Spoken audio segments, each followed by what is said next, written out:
You are alive. That's how we're gonna be when we in front of the say. Yes. Hey No. Yes. A little laugh behind the scenes.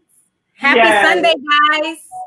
Happy Sunday. Happy Sunday. I'll be forgetting that it's a holiday. You know, it's a holiday tomorrow. I just remember that it's a holiday. About that. I don't forget about a day off from work. That's what I'm saying. Like, because I'm home, like, it's like because of the pandemic, you forget what a holiday because I'm still going to be home at the end of the day. So that's true. It's funny how it's like. Me, because I go into the office, I don't forget about it. Yes. Holiday tomorrow. Essential worker, girl. Salute to you. Welcome, guys, to our live show, Opinions, Facebook Live. This Opinions, I am Ebony Nicole, and she is Elisa Matissa. Welcome. And get my chat babies. Who say that? Let me get my chat babies on. Isn't chat babies? No, troll babies or like ghetto babies. He calls them ghetto babies. Wait, what's our chat room? Opinion nights. Yeah, Opinion nights. That's our chat room. Hey, Mom. Okay, wait. Let me put the comments on.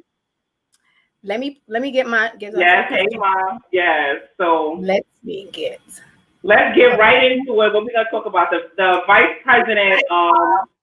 Excuse me. Sorry.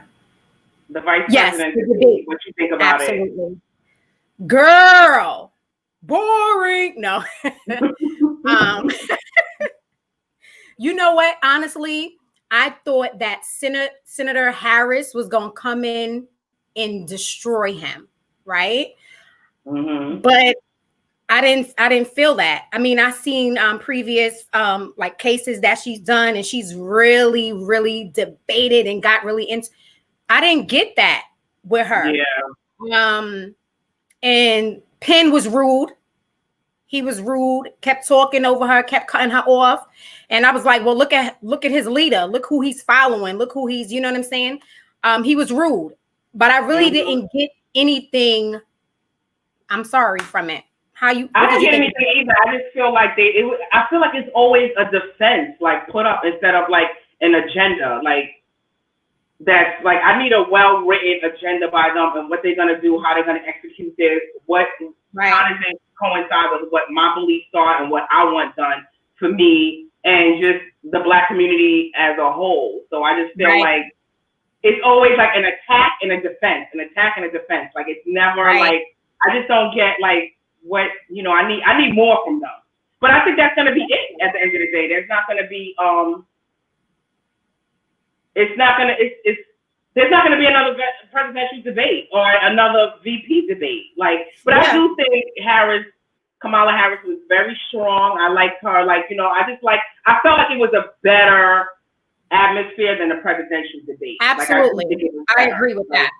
More respectful and everything. So I'm just hoping that they do what they say they're gonna do, because it always sounds promising in the beginning. Always. Right. But then it's like, okay, I need you to show and prove. Right. Yeah, I'm going towards them. I just feel like we need something different than what's going on right now. Than what we have, I'll take that. Again, like I told you last week, I'm not thrilled about either one of them, but I think we definitely need a change. And I think if Biden and Harris comes in and show us that they're for us, and we see, things start changing, then that'll be a good thing. But whatever we got now, gotta go. Absolutely. And then when she said that there's no federal judges get appointed for a lifetime of a lifetime position. And when Kamala said that out of all the federal judges that Trump appointed, 50 of them, not one was Black. Not one of them. Not one. That's crazy. Now, if that's not white supremacy, I don't know what is. Okay, so that's just crazy. That is true. True, Ma. They did say that Harris was controlled, like she was good. She made her points. She did make her points, and I just wanted her. I guess being calm and getting your points out was the more mature thing. But I wanted her to really get into him. But she did make a lot of points. But again, I got to see action and not words. So we'll Absolutely. see. We will see. What do you think about what's Trump walking around taking off his mask still? Did you see any news about with that? I did. I just think that was definitely a power trip that he was on. Like you at the balcony, you making faces, you putting your hat, like you doing a salute sign, thumbs up. Like it was just so like Right. Like you do rehearsed, it so too much. like you like some on some Hitler kind of like I just feel like it was like some kind of dictator like showing like trying to show like I'm strong and I'm gonna get over this. That's why I don't even know if he has COVID, if he doesn't. Like it can be either or. Like does Right. he have COVID? I don't even know because it's like to me I think he might be pretending to show like look at me, I'm strong, I'm healthy, and I got COVID. Stop playing, guys. This is just a cold. It ain't nothing. Seem like that type of dude that'll do that too. Look, I got it, and look, I'm not wearing my mask still. I'm strong. I don't have no symptoms. That's so. And then another part of it is like he might. I don't know. It's like he could have it. Like he might. I don't even know. Like it could go either way. You never know because he lies so much. Exactly. And like my mom said, don't forget about the fly on Penn's head. Yeah, that's gonna be the meme for like a lifetime. Hilarious. That fly Absolutely. on his head. That fly on his head was just. Oh my God, that was the talk of the. It was epic because you never know. Like they say, like things. You know, the universe does certain things. So you don't know if the universe. Like I always wonder. Like there's always unexplained events that happen in life that you don't know why. And I'm just wondering, was that really like a universal thing? Like that it was like, okay, God said, let me put that fly because he's talking right here. He's talking ish. Yeah, we need this fly right here. Like it was just Stop flying her off. Put that fly in her head. Yeah, it was epic, but it was it was perfect. That was hilarious. Sorry. Hilarious. Yeah, it was perfect. So yeah, enough about that debate. You got anything else? I mean, it was okay, but that was it for me with the debate. I'm just like, vote. That's what I want to say. Vote, vote, vote. I hope everybody is registered and go out and vote for whoever you think that's going to be. Absolutely. I'm definitely going to have my ballot. I got to fill that out like now and send it out. Send it out. So yeah, but, the next one I want to talk about is Jonathan Price, who was killed by a police officer, a black man who was killed by a police officer. So I want to play a clip. Okay. So Jonathan Price, they're coming from out of Texas, right, E? Yeah, coming from out of Texas. And he was murdered he was at a gas station breaking up a dispute. So this clip will show you. Just let me know if it shows. I'm gonna share the screen. I just want to make sure that you can hear it. Okay. So this is gonna tell you like the whole gist of it. Share. Okay, not this one. Okay. I want to make sure you can hear it. I gotta take this mic out.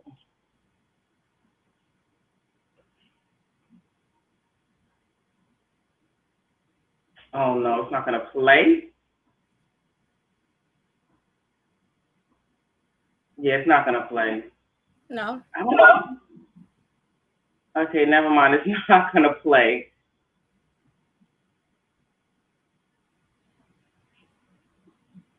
What was the clip of? It was a clip basically telling you what happened, and it was like his mother was talking in the clip, and it was basically saying that he is he was in the gas station. What happened? I can like just go over it, but he was in the gas station. While he was in the gas station, it was a domestic dispute between a husband and wife, girlfriend, boyfriend, or whatever. So he went to break up the fight, and I guess in the midst of it, as he was breaking up the fight, in the midst of him breaking up the fight, somebody called the cops. So when the cops showed up, I guess the dispute was over. He went to go extend his hand to the officer. The officer wasn't paying him no mind, was basically like, you know, put your hands up. And then he was just ignoring Price. And he was just like, you know, I'm going to detain you, turn around. He said, I'm not going to be detained. I'm not going to be arrested. He started to walk away. And the police officer, Lucas, tried to tase him. And I guess there was some kind of struggle, resistance, as they say, resistance. And when he was resisting, as he tried to walk away, the police officer, Lucas, shot him 4 times and killed him on the spot. And well, I've read. And aside from that, before he was killed, it's just the irony of it all is he was putting up Facebook posts pro-cop, saying that he was like Lil Wayne, because I don't know if you know about Lil Wayne, but Lil Wayne is basically saying that I don't believe that there's racism. I don't believe, like, I got money. So when you got money, you don't have to deal with racism because you're above, like, you know, you don't face it because you're above it all. So Lil Wayne was basically saying, like, he don't believe in racism or police brutality and stuff like that because he never had to relate to that. So it's ironic that he was making all of these pro-police, and he was saying the same thing, echoing what Lil Wayne said, like, oh yeah, I'm like Lil Wayne, I don't believe in, you know, police brutality, and then now look what happened, he's dead by police, killed by police. Wow. You want to introduce, I see our guest in the building, is a great time to bring him in. Yes, Captain Hunter. He'll tell you all about himself because I don't even think I could give him the accolades that he deserves. So welcome. Oh, hello. I was really kind of just wanted to tune in to listen to you guys. But Ebony questions, she wanted to bring you in early. I was gonna let you just sit there, but yeah.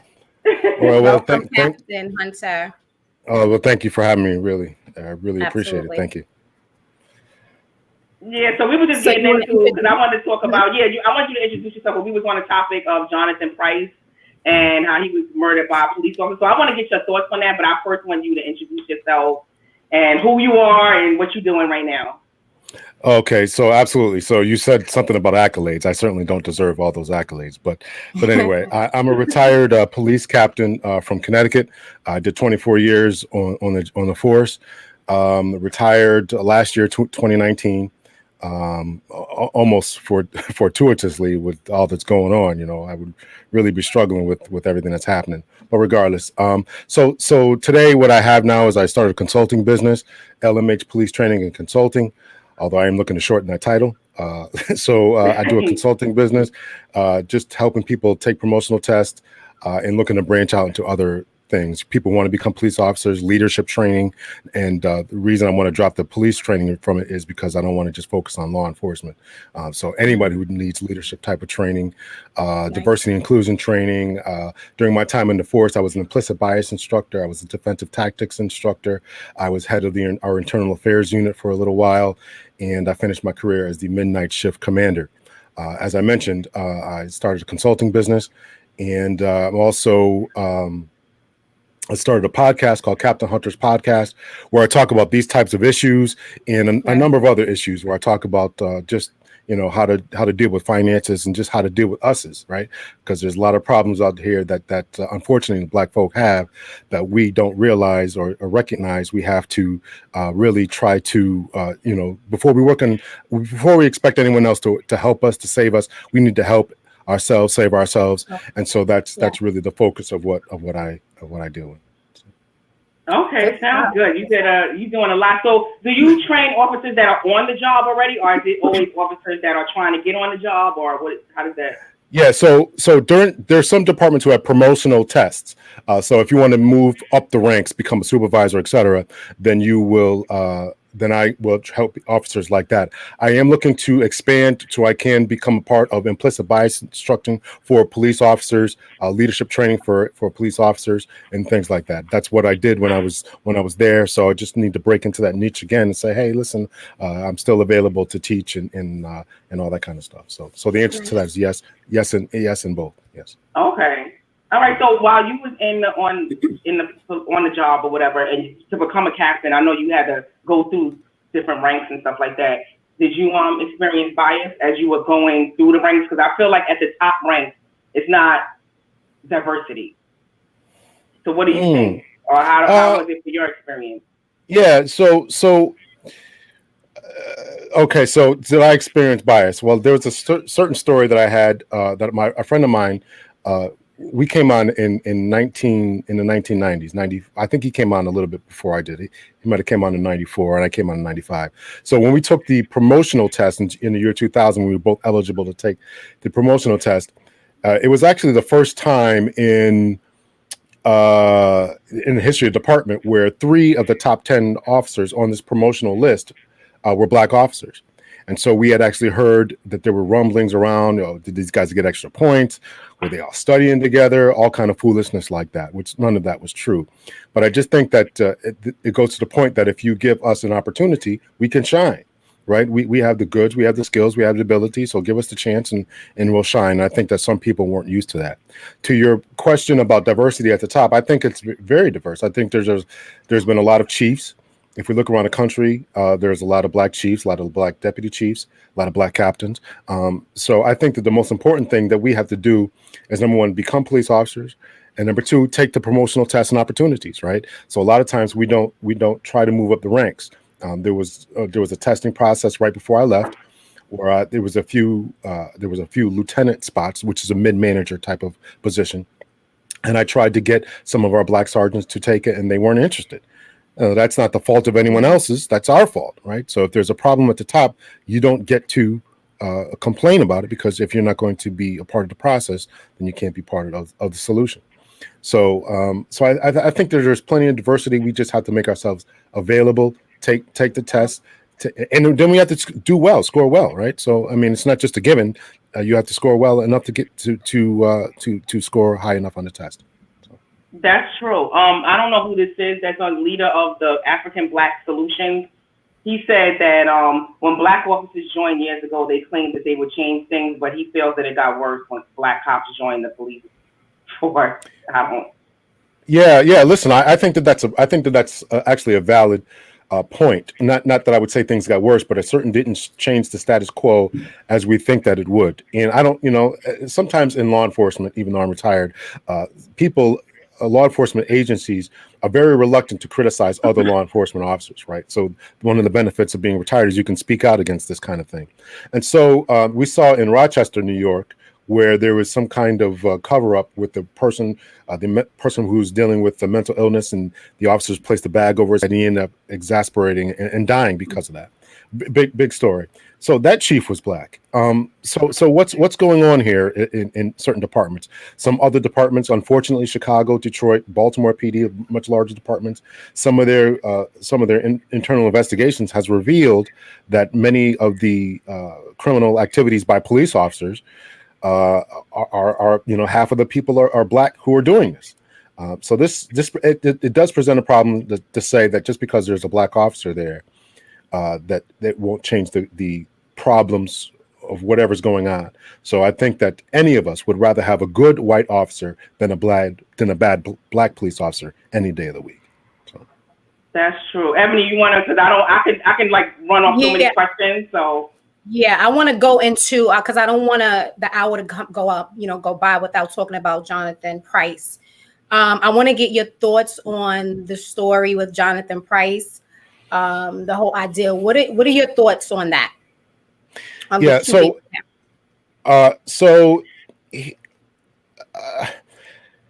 me start off by saying that every single officer is always going to say, we don't have all the facts, right? There has to be an internal investigation in laying out and the detailing of all the facts. And so that I'm going to say that as well. We don't know everything. From every report that I read, and I did not hear about this, I've been kind of in a cave here doing some other projects. So I want to thank yeah. So I want to thank you for sending the information. So I did read up on it a little bit. And so what I would say is that we have to understand and dig into the facts about what happened and wait for the investigation to come forward. It seems as if And I looked for body cam footage and I couldn't find that. Yeah. So it seems as if the officer involved claimed that Mr. Price was intoxicated as he approached him, and so therefore, then from there, he tried to detain him, pulled out his taser. There was a fight over the taser, and then the officer shot him. So if that's the case, once again, I was a defensive tactics instructor. A defensive part of that is obviously tasing, the use of taser or electronic control devices, etc. I think it presents a problem if the story is true for Mr. Price, because you cannot try to take any type of weapon away from an officer and expect to have good consequences come from that. Every potential weapon, even though it's less than lethal, that is on an officer's belt, does not mean it cannot incapacitate an officer and render him or her defenseless, where they cannot defend themselves. And so judging from that, I would say that it looks bad for Mr. Price's defense, or for the family of Mr. Price. And I say that with all deference. Obviously, the loss of human life is something we don't want. Police officers don't want that, and all that kind of stuff. So. But you know what my thoughts are on that is, because I feel like a lot of times, like, a lot of police officers hide behind the police policies and things that are in place. And I get it. Like, I can probably kill one of my friends that come into my house and say that the person was stealing something. And then I might get away with it, because what if they did come into my house and I could say he was stealing something even though he wasn't? So I just feel like a lot of times police will have less restraint, less patience with a person, a minority, than they would. Like, I feel like if it was a black person that went at a cop's taser, like, I feel like they would have more restraint when it comes. What do you think? Like, do you think that sometimes that the police force is harder on minorities? I think that's an interesting question, and I'm not sure if the science. Well, actually, that's not true. We do know that science says, and studies and statistics have said, that officers are less likely to shoot and kill an unarmed black person. However, those same studies reveal that officers will be quicker to use harsh language, quicker to put their hands on someone. So I would agree with that. And to your point, or at least that's something I would say needs to be looked at and really understood as to whether given the same set of factors, would that also translate to what is going on in the white community, and or police officers interacting with the white community. And I also would remind people that there are far more white people who are killed in sometimes similar, if not the same circumstances.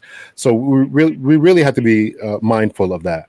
To your point about someone in your home saying, and you kill them because you could just say, okay, this person was stealing, right? So that's when we need a really good forensics investigation, right? To figure out where this person was, how far away they were, how many times someone was tased, or what position they were in, or what angle of entry the gun went at, right? Or the bullet went at. Because if I say, given your scenario, yeah, okay, this person was stealing from me, but yet they were lunging at me, right? So if I make this, I know if there's an audio, people can't see it, but I'm lunging, right? So that is going to affect how the bullet enters into my body.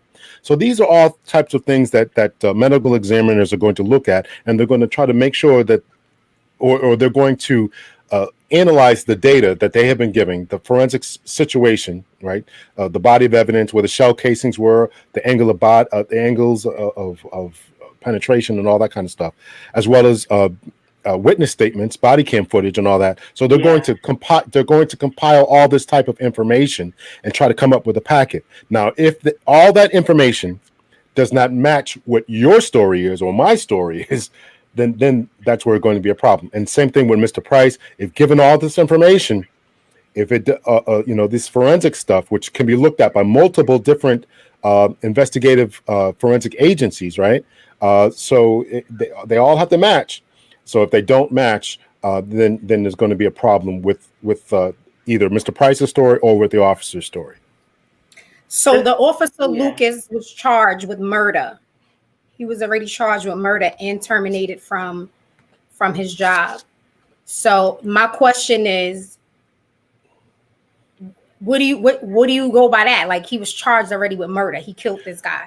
Yeah, well, I don't know that they made police department is being very tight-lipped about their investigation down in Texas. The Texas Rangers are doing that investigation, so it's very tight-lipped as to what's going on. So they may have information that you and I just don't have, and so based on that information, they may have said, "Hey, listen, we're not dealing with this guy. We're going to terminate him and arrest him for murder," or the department down there is really kind of jumping the gun. Me too. I think that's what it is. And they're jumping the gun and saying, listen, we don't want any type of mass protest down here, so let's fire this guy and arrest him. And sometimes the philosophy is let him fight in court to get their job back, and we'll give him his job back in 2 or 3 years and back pay and all that kind of stuff. Those are two different approaches that departments will have in these circumstances. Gotcha. I think so too. I just feel like even though what you're saying about the if he was going for a taser, I just feel like even if he was like going for the taser, which I think I forgot the other gentleman's name that was killed by a cop, and they had the actual footage where we can see, and he was in McDonald's parking lot. I don't know if you recall that. Yeah, I did a podcast. I know you're talking about that guy down in Atlanta. He was actually in the Wendy's parking lot. Yeah, Wendy's parking lot. And he was obviously, and then he was like running, shooting like with the taser at the officer, which I definitely think like that was crazy out of line. So I don't know if this is the circumstance with this case. So I do get it. I just feel like it's so like they don't have restraint when it comes to a black person. I just feel like if it was a white person with that, like I get it, but I just feel like a lot of officers can say, oh, I felt threatened. And once they feel threatened, it's like they use that, and then they're able to get away with it by saying they feel threatened, but they always feel threatened when it's a minority to me. Like it's always they're quick to react on a minority. Yeah, again, so I go ahead. I'm sorry. Again, I was just going to point to how many white people are killed. They're saying the same things. I mean, I know it becomes a media sensation when a black man is killed, particularly an unarmed black man is killed. But we really have to. It's just not the case that this is going on in rampant ways, right? There's such a difference between these taser incidents, where as I mentioned, myself being an instructor, I know the damage and the power that a taser can do. It can render you incapacitated, where you can be taken advantage of, or allow the community to take advantage of you. We don't pay our police officers to become targets or guinea pigs, right? We want them to do their job and do it well, effectively, efficiently, and we want them to win. Right? You want an officer. If your house is being kicked in, your door to your front house door is being kicked in, you call the police. You want the police officer who's going to get there and do the job, not lose his taser. Right? So we really have to be very mindful about what we're asking of society. And in the case that we talked about before, I forget his name. But anyway, yeah. So and the same thing in this situation. Let's just say that these men who attacked these police officers actually got their taser out, and you're sitting in the Wendy's parking lot ordering fries, and you see this guy beat down 2 cops and then run away with their taser. What are you going to think about those cops? And then people were saying that cops shouldn't have tased him, shouldn't have chased him, should have got a warrant for him. And just again, that's just we don't pay our police officers to be wimps or punks or to lose situations. We want them to win. Now we want them to win and take people into custody fairly without shooting them. Absolutely. We want them to win without murdering somebody. We want them to win without murdering people and violating our rights. Absolutely. Let me be very clear about that. But we don't want officers having their guns taken, tasers taken, batons taken, their OC or mace taken. We don't want any of that. You don't want officers losing or being injured.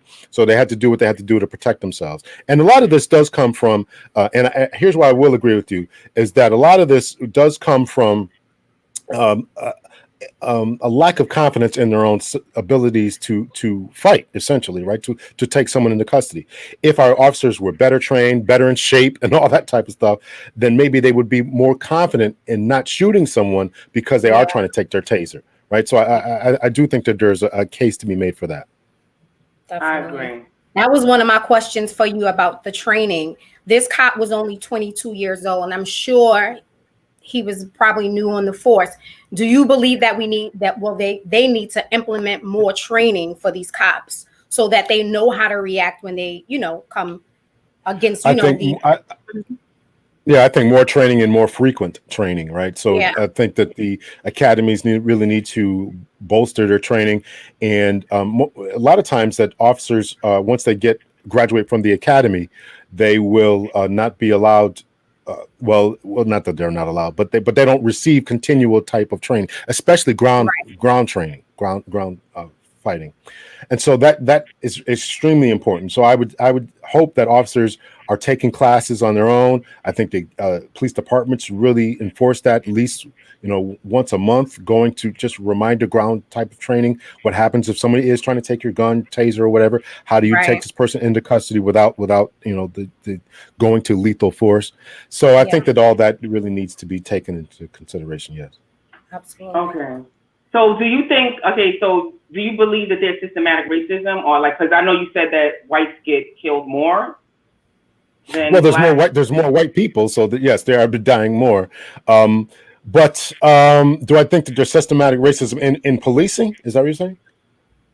Well, I think it was in policing because I think you answered that already when I asked you about rising up in the ranks. But Mhm. in like systematic racism when it comes to arrests, pulling over people, ticketing people, like just criminal activity. Like, do you think that there is systematic racism? You know, the jails are far more blacks are locked up far more Yeah, than yeah. whites. I have really been looking into this. I don't have a specific answer. I know if you read people who are more on the right, they will say that there is no such thing as systematic racism. If you listen to people on the left, then they will say that there is. Right. So I think that departments generally go after criminals, and they will target people in neighborhoods. And so I think that can become a problem when and if they are if I'm a black man, I'm walking down the street, and they maybe need to keep their numbers up, and they target me because they see me walking down the street. I think that may be going on. What level, I really honestly don't know. It was not going on when I was a supervisor. We did not allow that kind of stuff, but I would not dare speak about what's going on around the country in different environments. Mm-hmm. But also I would say that, when we look at these different prison rates and stop rates of officers and people being pulled over and things like that, there was a study that I did read fairly recently where it talked about police. It talked about the citizen satisfaction of a police encounter when people were stopped by police officers because for speeding or for running a red light and everything like that. And so when they did the questionnaire, even though more black people had been stopped, ticketed, etc., it turns out that the black people themselves were saying, "Hey, listen, yeah, I was going 20 miles over the speed limit, or I didn't have this, or I didn't have my license registration on." So it was this interaction is saying, "Yeah, there's something wrong with what I was doing, rather than the police simply targeting me." And part of my business model is trying to get people to understand that, listen, this is what the police are looking for, so don't give them what they're looking for. When you get into a car, make sure that you put your seatbelt on. If the police stop people in your neighborhood for having tinted windows, don't have tinted windows, don't blare your music too loud. The things that we're doing that is drawing the police attention, stop doing those things. Stop doing those things. And so I think that really can Yeah, stop I our agree. interaction with the police. Absolutely. I agree with that. I don't know. I don't agree. I don't agree 100% with it. I do feel that if I was like a white woman driving and me being a black woman, I just feel like I'm more likely to get stopped because even if I don't like say I don't have my stuff in order, but Susie, the homemaker, is probably going to get away with it without her credentials, and I'm going to be the one that probably get caught and jammed up. Like I just feel like I'm still going to be looked at because of my skin color. Well, I'm not doubting that at all. I think we can all look to Sandra Bland and see that there's probably many other cases where people are being stopped. Once again, in the area that people are driving in, the type of car that one is driving, and also possibly the color of his skin. But I would challenge people to do this: if and when the next time you get into your car, try to when you're driving around, if you're stuck in traffic, just try to tell the race of different people who are driving in other cars. It really becomes very, very different, right? So I did this experiment with my own daughter, right? I'm driving down the street, and what race do you think that person is? Well, I don't know, I can't see. Well, but we can see that this person, ran a red light, but you can't see. So I would challenge people to do that. Sometimes you can tell. I'm not saying that, but sometimes if you see somebody break the law, right, fail to stop for a stop sign or something like that, just try to see if you can remember what race they were before you saw them make this infraction. And a lot of times you won't be able to tell. And so officers are in the same situation. People think that we can tell all the time, but we can't. I use the traffic as an example, but I do feel like even with the judicial system, I mean, even though you're just not just, but you're a part of the law enforcement, or we're still a part of it. But I still think that it's still more harder for us. Like you said, I'm just using traffic, but even in the judicial system, being locked up is just like is overwhelmingly black. So there's definitely systemic racism throughout. I just think not just traffic stops, but they can clearly see, like, if I'm in a courtroom and I'm black, like I'm probably gonna get hit harder with by the law because I'm black. Whereas if I'm white, I know I'm probably get a little slap on the wrist. So that's the only thing that. Yeah, listen, I think that is something that many people are looking into. I've read some of those studies, and I think that when you start boiling away at some of those things are true, and some of those things are not true.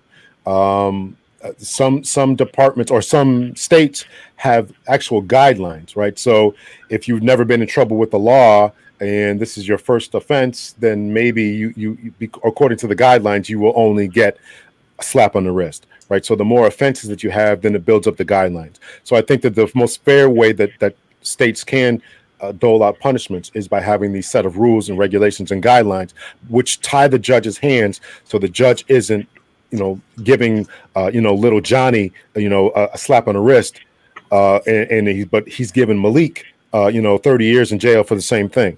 So Yeah. I think that there are definitely efforts to make sure that those types of things are not going on. Okay, and I don't know what his name is. It looks like it's French or something. But he said, can you ask the officer why does City Hall have business contracts with private jails saying they will guarantee occupancy and make sure that private prisons stay filled? What do you think about that question? I've never read anything like that, guaranteed occupancy. I wonder if he's kind of actually trolling us, quite honestly. But yeah, that's what I'm thinking too. I'm like, what is it? Yeah. So, but I do have a problem with private prisons overall. I had a friend who worked in a private prison down in Texas. I do think that housing people for profit. I do think that there is a profit motive to make sure that these prisons are filled. So I do have a problem with private prisons. Yeah. Ev, what you? Can we talk about something that's happening? I want to get your thoughts on this. They've been it's been talked about where we're walking around with our mask on, social distancing, and there's been a problem where they say where whites are, in the park, they're not social distancing, wearing their masks. But when it comes to African Americans, they're shoved to the ground or they're being arrested for not wearing masks or even social distancing. Do you think that police enforce social distancing by the color of their skin? I would say that again, yes. I would say yes and no, based on the community once again where they live. Now I know this was a big problem back in the summertime, June, July or so. I have not heard or read anything recently about that, so I'm not exactly they're sure. having this big thing now with the Jews where they having congregations, they outside, no mask, and the police are walking around like it's nothing. That's recent. I think with the no mask wearing, unfortunately, I think the black people had to take the brunt of it and be the guinea pigs of enforcing the law. And now that we've gotten over the mask wearing, it's become everyday wear now.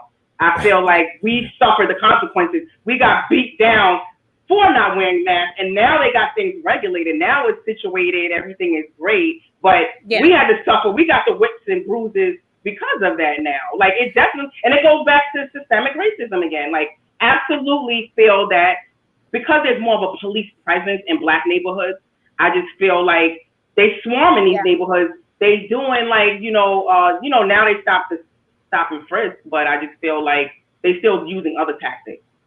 Yeah, so I am not sure if that's going on. I think it's interesting. I thought it was interesting when it was happening and occurring. It's certainly something to watch. I am very curious about that event that's going on with the Jewish community.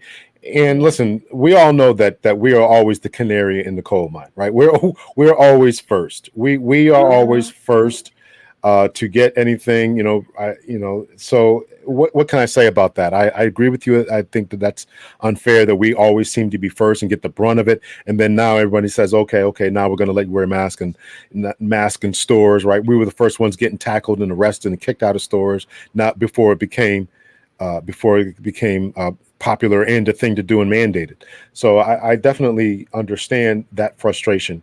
I certainly do understand the frustration of any community that says, hey, listen, we're being targeted. Meanwhile, this other community over here is not being targeted, right? It was unfair when NYPD was going through parks and handing out waters and giving people masks. And at the same time, they go down to the Bronx and they're making arrests and everything like that. Yeah. So that was the last I've heard of that. I think it's completely unfair that was going on and tragic. So Omar asks, can you finish Ebony's question about the Jews not following the rules? Yeah. So again, I would just say that if there is a situation where a certain group of people are not following the rules, I think it's our job to document that, whether it's through video camera, and then bring it to the police commanders within your particular precinct and or your elected officials to say, hey, listen, last week we were targeted. Here's the amount of arrests that we had, or whatever documentation that you would have. And here's a video of your officers doing the exact opposite thing. And we want parity, we want fairness, and all that kind of stuff. So if those types of things are going on, it becomes very important for us not to riot, to protest in a negative way, right? We got to get our point across with intellect and with clarity, right? Acting unemotionally, calling the cops pigs and getting in their face and spitting at them, throwing bricks at their cars, and calling the commanders names, it's not going to get anywhere, right? All they're going to do is become defensive. So if you think that you're being unfairly treated, whether it's masks or any other type of thing, again, document the situation. We have the world at our fingertips now with these cell phones, right, where we can document any type of incident.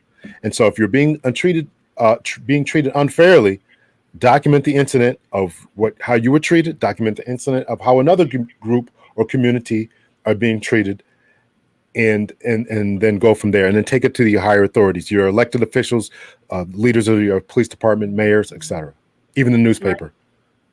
So Omar says, why not one cop was arrested for that? Well, he said not one Jewish person was arrested. I mean, not Jewish. cops. All right, one Jewish person arrested first. Sorry. Well, I can't give the answer to that. I wasn't there. It wasn't I don't know. Maybe they're making different.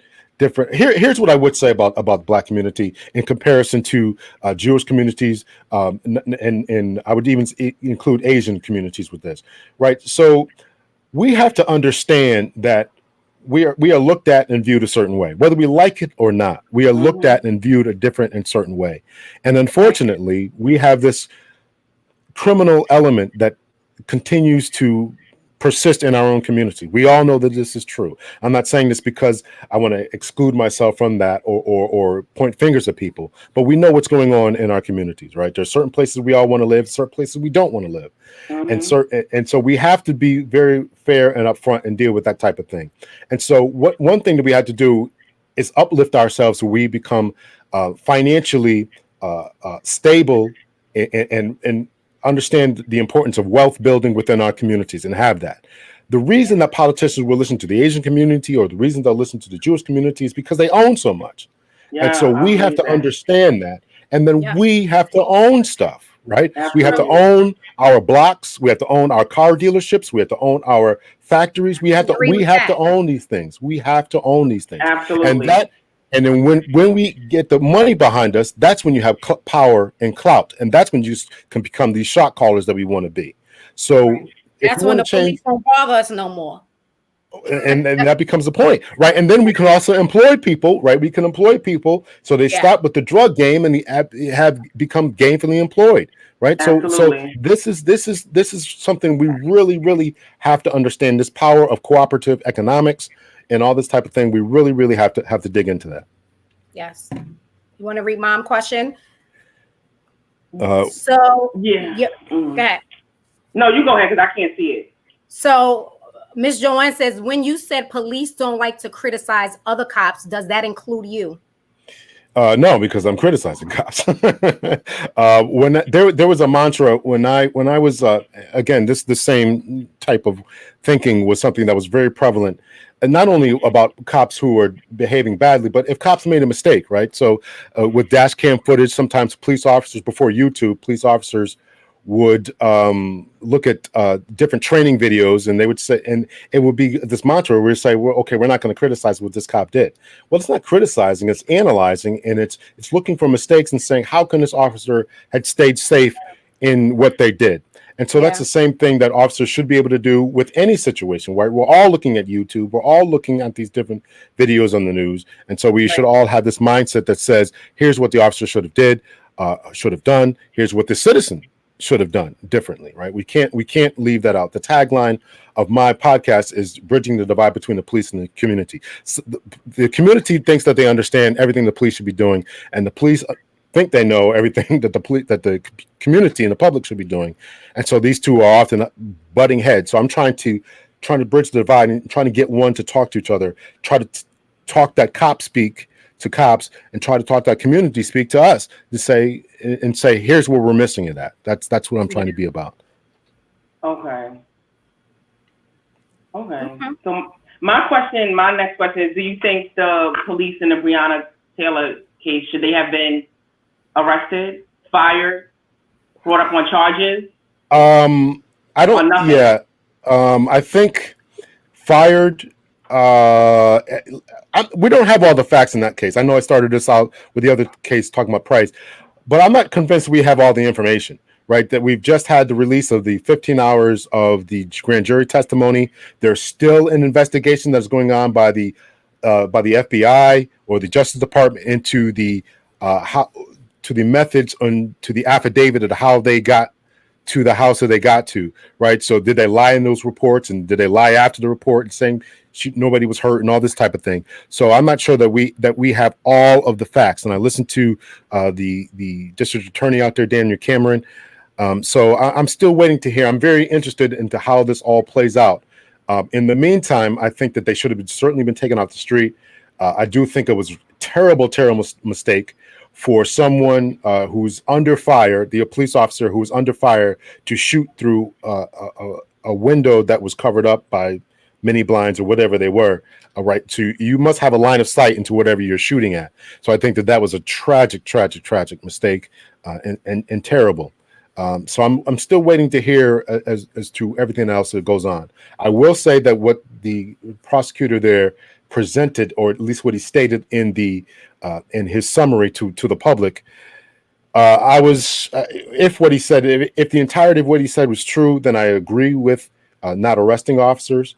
I think that he should have made that decision instead of presenting a grand jury. I think that he should have, grown a pair and said, listen, I think that either yes, we should arrest these officers, or no. I think that makes the system look bad. And here's what I mean by that. It was always said when I was going, and I never went to law school or anything, when I went to the police academy, it was always said that a district attorney could indict a ham sandwich. Mm-hmm. So now we're running into these district attorneys who can't convict the Daniel Pantaleo in the Eric Garner case. And here's another one. We can't get these indictments. I don't understand that. I thought they could convince a grand jury that a ham sandwich needed to be indicted. So I'm very curious as to how this is going to play out. I hope I answered that question. Not too much of an evasive way. No, I mean, I just think, like, with the fact that we do know, let's just not even say like what you're saying, like you're saying like there's a lot that we may not know, but let's just say them going into that house, shooting, like you said, through not being able to see, someone ended up dead, but they were fired upon at first. What would you have done in that situation with your skills that you have? I would have, yeah, I think that they were justified in firing back. I'm not comfortable with arresting or charging those individuals who fired back, who could see what they were firing at. I don't have a problem with that. I think that officers, again, have a right to defend themselves, as you do in the privacy of your own home. You have the right to defend yourself. So so I would stand by that. Okay. Because me and Elisa goes back and forth because she believes that I watched the video. Yes, I watched the video. And yes. I believe that they did it from the beginning because, it was just all wrong from the beginning. They shouldn't even been at that apartment, and it was horrible. Right. So again, so the district attorney there did make that distinction, saying he's not looking at the warrant and how they got there, and that is something that needs to be looked at, and they are looking. That's what I said. Yeah. Yeah. So they're looking at that. They are looking at that. We'll find out about that in a few weeks. But taking the information, starting from the point where they knock on the door, forget about how they got there. They're there. They're knocking on the door. Whether they actually announced their presence or whether they didn't, I don't think we'll ever really know that. Some people are saying yes. Some people are changing their testimony. I don't think we'll ever really know. But is that an issue? If they had a no-knock warrant, they don't have to knock, right? Or do you still have to announce yourself? It depends. That's a good question. Now, it depends on the jurisdiction. Even though it says no knock, that does not mean that officers can not knock. So you have to look at Kentucky law to determine whether they don't have to knock or not.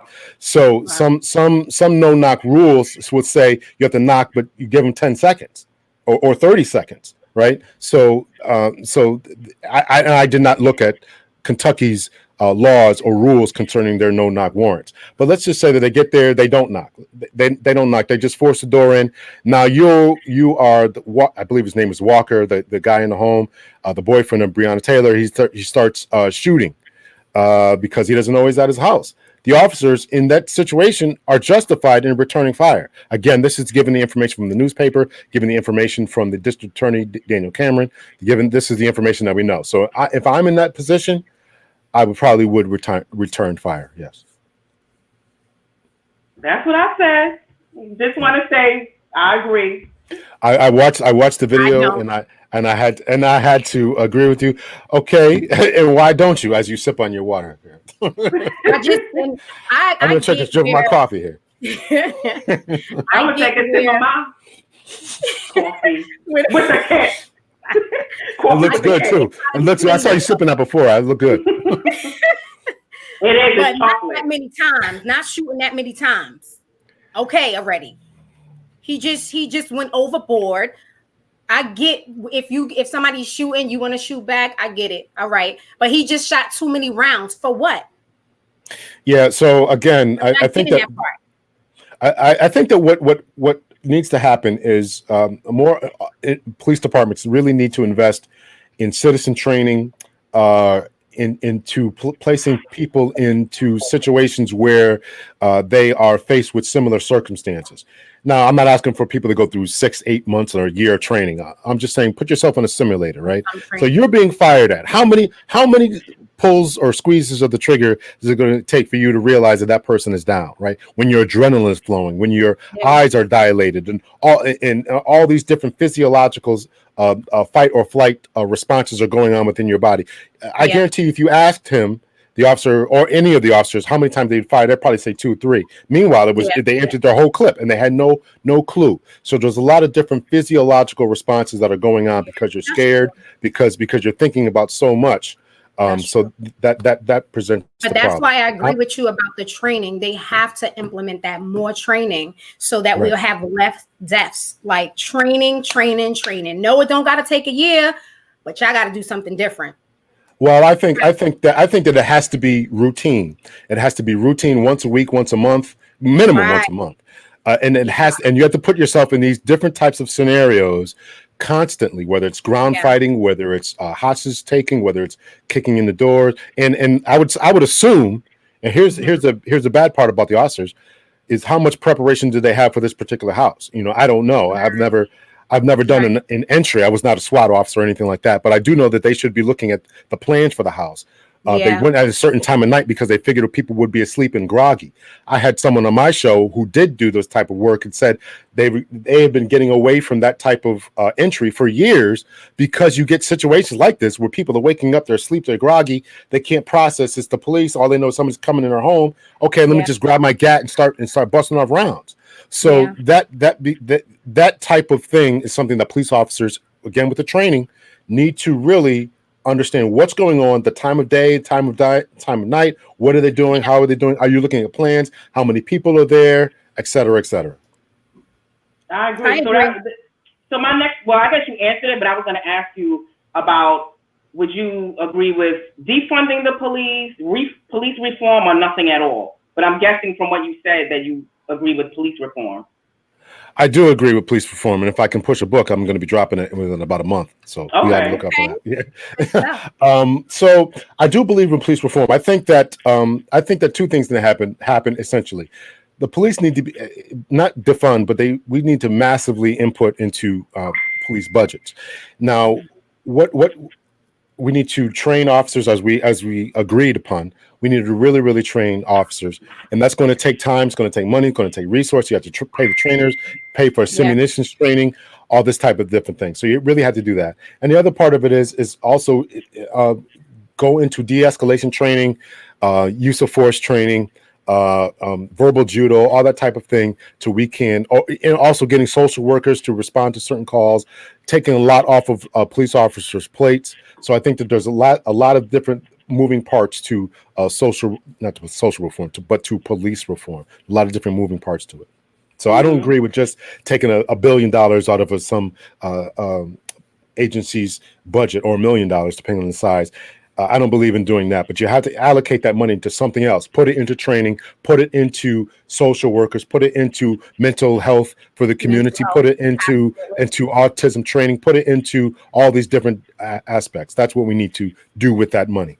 Absolutely. I agree. What would you say to a young woman or young man that's thinking about joining the force? What tools can you give to them? Well, first of all, they need to call me, so therefore I can put them on the right road and make sure that they are prepared. Yes, definitely. Definitely. So what I would say is particularly people of color, we're seeing drops in the rates of people who want to become police officers from all different spectrums because of what's going on. Who wants to join this job where you're going to get criticized for every mistake that you do, or even the things that you do right, you're still going to get criticized for it. So I would say go for it. It's a noble profession. You can advance your life, start your life. Many departments pay for you to become college educated. So there's so much that you can do. You can start a family, keep a family going, put your kids through college, buy yourself a nice home, medical, all that type of thing. So I think that it's definitely good. Don't shy away from it. I know that police departments are going through a really, really rough time right now with recruitment, with their perception, with the accusations of implicit bias and racist systems. I don't think that that's true. Of course, there are racist officers, of course, and there are probably some departments in some small suburb town that I would speed through, just to make sure that I don't get stopped by the police. Maybe I would avoid, but I would not say to let that turn you off. I would say become part of the solution, not part of the problem. Part of the solution is enter into law enforcement. Be the good officer that you wish that you could have seen, or who would have stopped you or your mom or your sister or your brother. Be that good officer. Go up through the ranks. Become sergeants, lieutenants, captains, assistant chiefs, and chiefs of police. Enter into politics. Vote. All that type of thing. Don't become whatever system that it is we're trying to adjust, reform, fix. You're not going to change it from the outside by throwing rocks and bricks and getting mad and throwing Molotov cocktails. We have to be strategic about this. Vote, enter in the police force, enter into the military, become firefighters, become teachers, become nurses, doctors. Do it, and don't shy away from these types of professions. Absolutely. I agree. One more question I have about another case with the George I got all day for you guys, ladies. I got all day. George Floyd. Okay. Okay, so the cops that, not the main cop, because I definitely think he was guilty, so I don't want to ask about that, but the 3 other cops that was following the lead of their superior and having their knee on George Floyd. Do you think that they should be arrested because they followed their superior's lead? Or No, what do I you think don't. about that? No, I don't. I don't believe that. I think that was a game changer. It's sad. It's tragic. We should not have to wait for this type of thing. But the truth of the matter is, and this goes into all different. I mean, law enforcement is often on the front end of everything. But let's think about teachers, right? There's teachers right now who are sleeping with their students, right? Every so often we'll get a story about this. It's true. Yeah. There's some teacher right now who's sleeping with their student. In a week or two, Yeah. in a week or two or a month or two, we'll hear about this, right? Yeah. And so this is what goes on in society, and so these things become game changers. And unfortunately, in law enforcement, there is this situation where people are going to defer and listen to their senior officers. And so if the senior officer says everything's okay, I got this, then you as a junior officer, okay, you got this. Meanwhile, also in this particular situation, there was a crowd forming around, and it becomes the other officers, the other 3 officers in this case. Their job was now crowd management. It was that was their assignment. Their job is crowd management. Make sure the crowd doesn't get too close to this particular officer. There was an officer who was checking in and said maybe we should turn him on his side. All that is great, and he should be commended for that. But he's not absent tackling this man going. And let's just say he does it right. He saves this man's life. This officer's career is essentially ruined. Nobody's going to trust him. He's going to be ostracized within his department. Is that unfair? Is that not right? Of course. That's not right. We officers should always do the right thing. And there were situations and circumstances where we did the right thing, right? We would pull someone off of someone else and say, hey, listen, go take a break, or I got that. I personally did it one day. We had an officer who had this guy down, and the guy was having little trouble breathing. I said, okay, listen, I got this. Go start taking information. Turn the guy over to his side, and everything was worked out. That's the right thing to do. It's the right thing to do. Absolutely. The question is it illegal and to the point of being arrested? And I can't say up until that point that I would like to have seen or been happy with someone being arrested for it. Now, of course, today we do change laws and departments have changed. So if there's a George Floyd incident tomorrow, we all know that cop's getting arrested. All the other cops are getting arrested because they didn't do anything.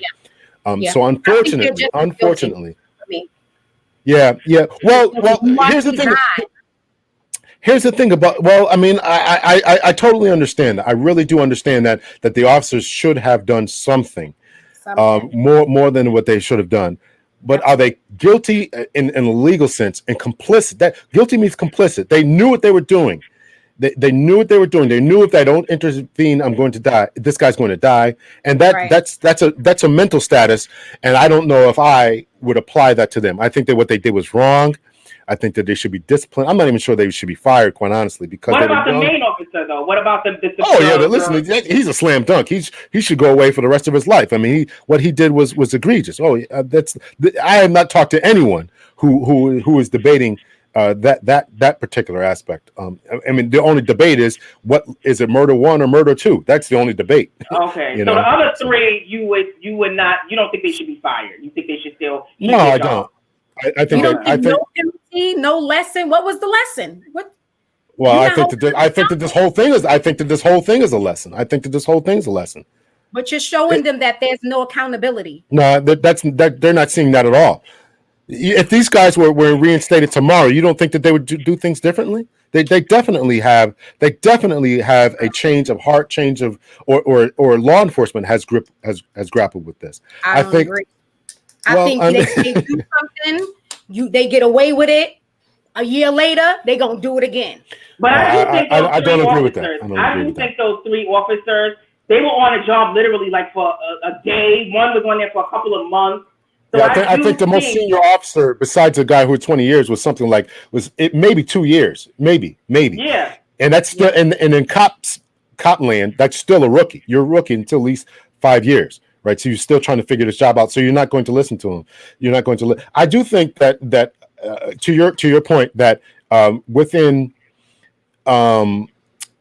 not learning a lesson. I think that if things had been done differently in the Eric Garner case, right, with the I Can't Breathe case, then we would have seen something very drastically different. And that is where I think that the judicial system let down America, if not Black America in particular.